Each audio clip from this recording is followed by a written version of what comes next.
JBN, we keep you informed. Teen killed, 4-year-old and 2 others injured in Clarendon house invasion. A teenager is dead after gunmen forced their way into the home of his family and opened fire. The incident happened on Junior Crescent in Maple, Clarendon early yesterday morning. A 4-year-old was also injured in the attack. According to information received, about 12:15 a.m., the armed men kicked open the back door of the house in which 17-year-old Javon Smith, a student of Lennon High School in the parish, and his family lived. It is believed that 4 family members were at home at the time of the shooting. A friend of the deceased teenager said that he last saw Javon at a youth fellowship church activity on Friday night. Other family members were treated at hospital and released. Clarendon is one of 6 parishes currently under a state of public emergency. Community and relatives grief-stricken by killing of cop's mother. Family members of Latia Francis, the elderly woman who was gunned down inside her shop in Old Arbor Glades, St. Catherine on Thursday morning, are struggling to accept the brutal and painful loss of a dear matriarch. Late on Friday, the St. Catherine South Police reported that one of the suspects in the killing of Francis was now in police custody. The man, whose name is being withheld, turned himself into the Old Arbor Police on Friday. He is to be interviewed in the presence of his attorney. The community was visited on Friday. Grief was etched on the faces of neighbors and a child of the deceased woman affectionately called Miss Nancy. They expressed sadness at the horrific nature in which she was killed. The popular community shop remained closed on Friday, and uncertainty surrounds if or when it will be reopened. Frances, 67, was reportedly ambushed by 3 armed men who entered her shop and shot her in her neck, abdomen, and leg before making their escape. She died at hospital while undergoing emergency surgery. One of Frances's sons said, "If somebody kill my mother, they'll try to kill somebody else, anybody else, but I am not afraid."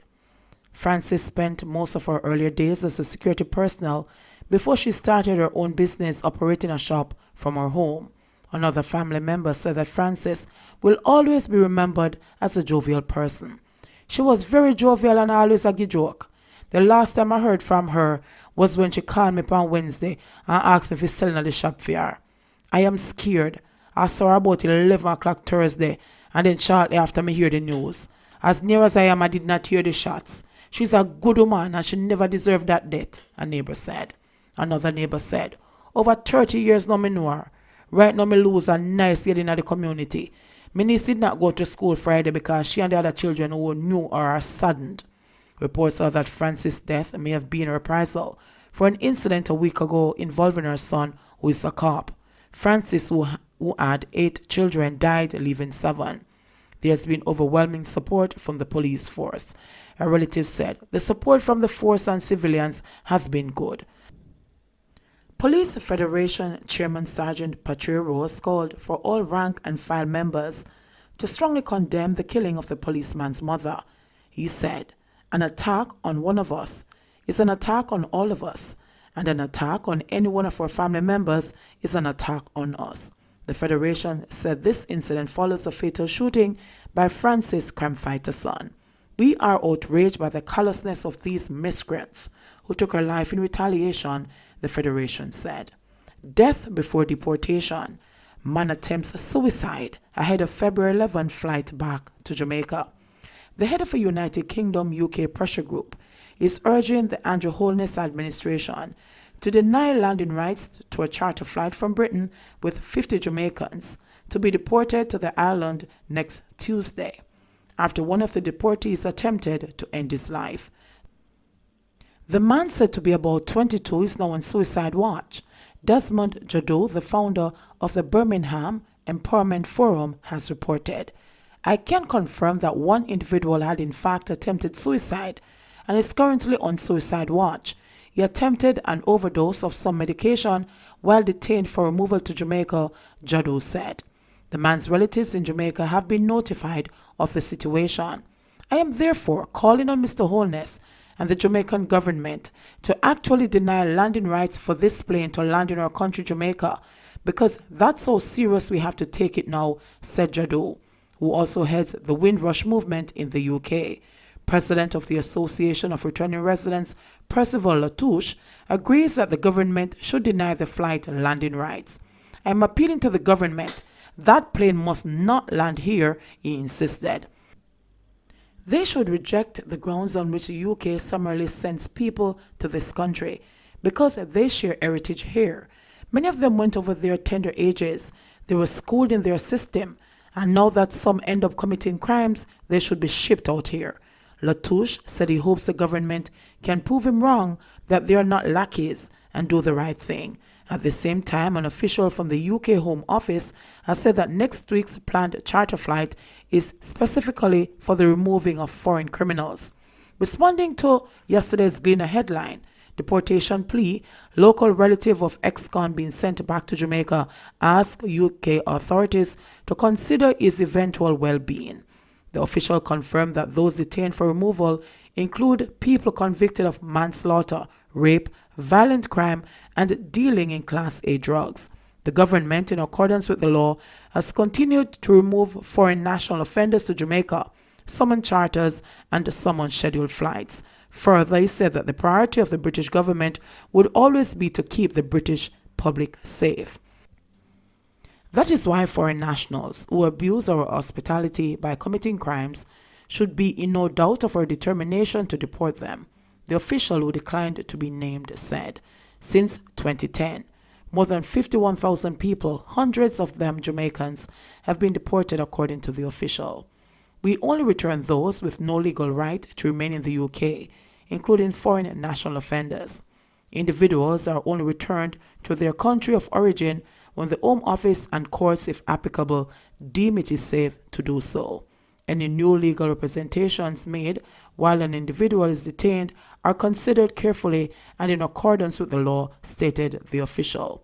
None of the individuals on the flight are eligible for the Windrush scheme. The Home Office said 29 foreign criminals with a combined sentence of 150 years were deported on last year's charter flight, an average sentence of 5 years imprisonment per person. This includes a combined total of 49 years for drug-related offenses, including Class A drugs, 45 years for life for violent crimes, including murder, attempted murder, and assault occasioning bodily harm and grievous bodily harm, 18 years for sexual offenses, including against a child. Morgan suggests student loan forgiveness for essential services workers. A government senator is suggesting that borrowers from the Students' Loan Bureau who have completed their respective courses of study and choose to join the essential services be incentivized to combat brain drain affecting the country. This suggestion was made on Friday by Senator Robert Morgan as he made his contribution to the State of the Nation debate in the Senate. "Mr. President, I am suggesting today that we give an incentive to certain critical industries in Jamaica where, for example, if you join the police force and spend 5 years, your student loan will be forgiven. I know that we would have to work out the relevant legal framework and bonding and how it would work, but I think, Mr. President, if you give young people an incentive and show them that you believe in them, they will show that they believe in the country," said Morgan, who is Parliamentary Secretary in the Office of the Prime Minister. Morgan also called for the establishment of a bipartisan commission on the funding of tertiary education to come up with solutions for this perennial problem. Hotted licensed firearm holders worry FLA. Chief Executive Officer of the Firearm Licensing Authority, FLA, Shane Dalling, has expressed concern about persons with licensed firearms who are unable to restrain themselves, noting that a significant number of the murders in the country which result from domestic disputes involve the legal owners of guns. Last year alone, we had 4 murder-suicides by licensed firearm holders, and had it not been for some of our interventions, it would have been far more. Persons have reported to us threats of spouse using violence on them, and we have had to call in those holders, take the weapons from them, and cause an investigation into the circumstances to protect the complainant, he said. Dalling said that the FLA, while conducting their investigations, protects the identity of the complainant from the alleged perpetrator, particularly in situations where an individual posed a threat to his spouse. Placing a gun in the hand of someone with a temper is something we are really focusing on. We ask individuals that once you hear of or have any inclination of such persons, report it to us. We have placed it on our website that we are focusing on domestic violence because it cannot be taken lightly, the FLA boss said.